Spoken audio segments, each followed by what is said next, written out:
आता एक 4-5 दिवसापूर्वी माझ्याकडे एक पेशंट आला होता, तर त्याला मूळव्याधीचा त्रास होता असं त्यांनी मला लक्षण सांगितलं. मूळव्याधीचा त्रास म्हणजे त्यांनी सांगितलं डॉक्टर मला रक्त पडतंय. त्यांनी ही पण हिस्ट्री सांगितली की डॉक्टर एक 2 ते 3 वर्षापूर्वी माझं मूळव्याधीचं ऑपरेशन झालेलं आहे. तर मी त्याला तपासलं, तर तपासल्यानंतर मला मूळव्याधीचा त्रास असा म्हणजे खूप असा रक्त पडण इतकं जास्त प्रमाण रक्त पडेल असा काही मला मूळव्याधीचा काही त्याला आजार वाटला नाही. मला थोडी शंका आली. मग मी त्यानंतर त्याला सांगितलं की बाबा आपल्याला मूळव्याधीचं तर तू म्हणतो इतक्या प्रमाणात इतके मुळे तुझी वाढलेली नाही की ज्या प्रमाणात तुला रक्त पडेल इतकं जास्त रक्त पडतंय.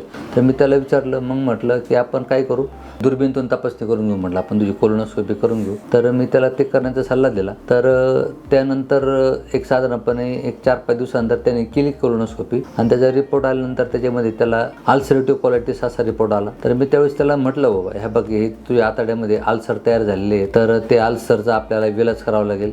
त्याचं जर ट्रीटमेंट केली अल्सरची तर तुझं रक्त पडणं वगैरे बाकीचं बंद होईल. तर आपल्याला ज्यावेळेस वाटतं की बाबा प्रत्येक वेळेसच रक्त पडतं म्हणजे मूळव्याधीचं असेल असं नाही, मूळव्याधीच्या पलीकडे जाऊन अल्सरेटिव्ह कोलायटिस किंवा त्याचबरोबर आपण पाहतो इरिटेबल बावेल सिंड्रोम, रक्त पातळ होणारे युकोस्प्रिनसारख्या जर गोळ्या चालू असेल तर त्यामध्ये पण मूळव्याध जरी नसेल तर त्यामध्ये पण त्या गोळ्यांमुळे पण कदाचित रक्त पडू शकतं. तर असं रक्त पडण्याची जे आहे ते वेगवेगळ्या शक्यता असू शकतात.